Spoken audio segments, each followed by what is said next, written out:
No B J ಪಿಯವರು ಅವ್ರ ಹಿಂದೆ ಏನು ಮಾಡ್ತಾಯಿದ್ದಾರೋ ಅದನ್ನೇ ನಾವು ಮಾಡ್ತಾ ಇದ್ದೀವಿ ಅಂತ ಅನ್ನೋ ರೀತಿಯಲ್ಲಿ ಹೇಳ್ತಿದ್ದಾರೆ. ನಾವು ಯಾರ ಫೋನ್ಗಳನ್ನು ಕೂಡ ಟ್ಯಾಪ್ ಮಾಡಿಲ್ಲ, ಮಾಡೋದು ಇಲ್ಲ, ಅದರ ಅವಶ್ಯಕತೆಯೂ ಕೂಡ ಇಲ್ಲ. ಅವರು ಯಾಕೆ ವಿಚಾರ ಪ್ರಸ್ತಾಪ ಮಾಡಿದ್ದು ಅಂದರೆ RSS ಮತ್ತು ಕೇಂದ್ರ ಸರ್ಕಾರ ಹೇಳದಂತೆ ಗವರ್ನರ್ ಕೇಳ್ತಿದ್ದಾರೆ ಅಂತ ಸರ್ಕಾರ ಆರೋಪ ಮಾಡ್ತಿದೆ.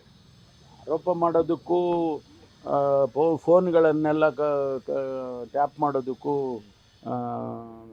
ಏನು ಸಂಬಂಧ ಇದೆಯಾ? ಅವ್ರು ಹಂಗಾದರೆ ಆರೋಪಗಳು ನೂರಾರು ಆರೋಪ ಮಾಡ್ತಾರೆ. ದಿನ ಬೆಳಗಾದರೆ ನಮ್ಮ ಮೇಲೆ ನೂರಾರು ಆರೋಪ ಮಾಡ್ತಾರೆ. ಅದಕ್ಕೆಲ್ಲ ನಾವೇನು ಹೇಳಬೇಕು?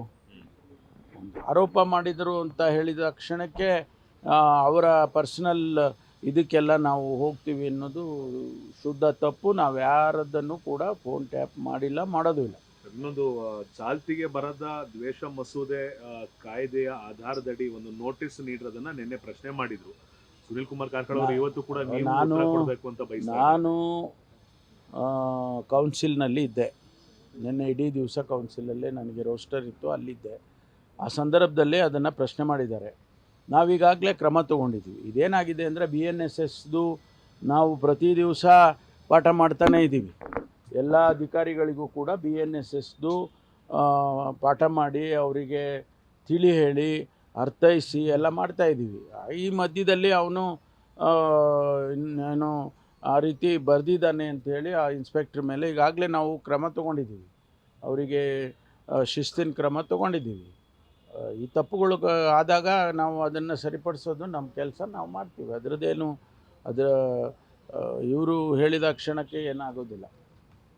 ನಿನ್ನೆ ಶಾಸಕಾಂಗ ಪಕ್ಷದಲ್ಲಿ ಸೋಮವಾರ ಮಂಗಳವಾರ ವಿಸ್ತರಣೆ ಆಗುವಂಥ ಚಾನ್ಸಸ್ಸು ಅದರ ಮಾತುಕತೆ ಏನಾದರೂ? ಅದೇ ಮುಖ್ಯಮಂತ್ರಿಗಳು ನಿನ್ನೆ CLPಯಲ್ಲಿ ಹೇಳಿದ್ದಾರೆ, ಬಿಸ್ನೆಸ್ ಅಡ್ವೈಸರಿ ಕಮಿಟಿ ಮೀಟಿಂಗ್ ಕರಿಬೇಕು ಅಂತೇಳಿ ಸ್ಪೀಕರಿಗೆ ನಾವು ಮನವಿ ಮಾಡ್ತೀವಿ, ಅದರಲ್ಲಿ ತೀರ್ಮಾನ ಮಾಡ್ತೀವಿ ಅಂತ ಹೇಳಿದ್ದಾರೆ. ಅದೇನು 1-2 ಮುಂದುವರಿಸ್ತಾರ ಅಥವಾ ಶನಿವಾರಕ್ಕೆ ಮುಗಿಸ್ತಾರ, ಅದನ್ನು BESನಲ್ಲಿ ತೀರ್ಮಾನ ಆಗೋದು. ನಾವು ಮುಖ್ಯಮಂತ್ರಿಗಳಾಗಲಿ ಅಥವಾ ಬೇರೆ ಯಾರಾದರೂ ಆ ರೀತಿ ಡೇಟ್ಗಳನ್ನ ನಾವು ಮಾಡೋಕ್ಕೆ ಬರೋದಿಲ್ಲ. It is speaker.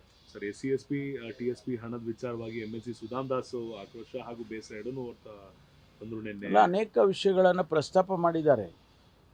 ಮಾನ್ಯ ಶಾಸಕರುಗಳು ಅನೇಕ ವಿಷಯಗಳನ್ನು ಪ್ರಸ್ತಾಪ ಮಾಡಿದ್ದಾರೆ. ಅದನ್ನೆಲ್ಲ ಮುಖ್ಯಮಂತ್ರಿಗಳು ಗಮನಿಸಿದ್ದಾರೆ. ಅದಕ್ಕೇನು ಕ್ರಮ ತಗೋಬೇಕೋ ಅದನ್ನು ತಗೊಳ್ತಾರೆ. ಸಬ್ ಇನ್ಸ್ಪೆಕ್ಟರ್ ವರ್ಗಾವಣೆಯನ್ನು 2 ವರ್ಷ ಅವಧಿ ಇರೋದನ್ನು 1 ವರ್ಷಕ್ಕೆ ಇಳಿಸಿ ಅನ್ನೋ ಒಂದು ಮನವಿ ಕೂಡ ನಿನ್ನೆ ಬಂದಿದೆ. ಭಾಳ ಜನ ಅದನ್ನು ಹಿಂದಿನಿಂದನೂ ಹೇಳ್ತಿದ್ದಾರೆ. ನಾವು ಒಂದೇ ವರ್ಷ ಇದ್ದರೆ ಅವರಿಗೆ ಅಲ್ಲಿ ಕೆಲಸ ಮಾಡೋದಕ್ಕೆ ಕಷ್ಟ ಆಗ್ತದೆ ಅಂತ ಹೇಳಿ ನಾವು 2 ವರ್ಷ ಹಿಂದೆ 2 ವರ್ಷ ಇತ್ತು, ಅದನ್ನು 1 ವರ್ಷ ಮಾಡಿದರು. ಮತ್ತು ನಾವು ಅದನ್ನೇ 2 ವರ್ಷ ನಮ್ಮ ಸರ್ಕಾರ ಬಂದ ಮೇಲೆ ಮಾಡಿದ್ದು. ಅದನ್ನು ವಿಚಾರ ಮಾಡೋಣ.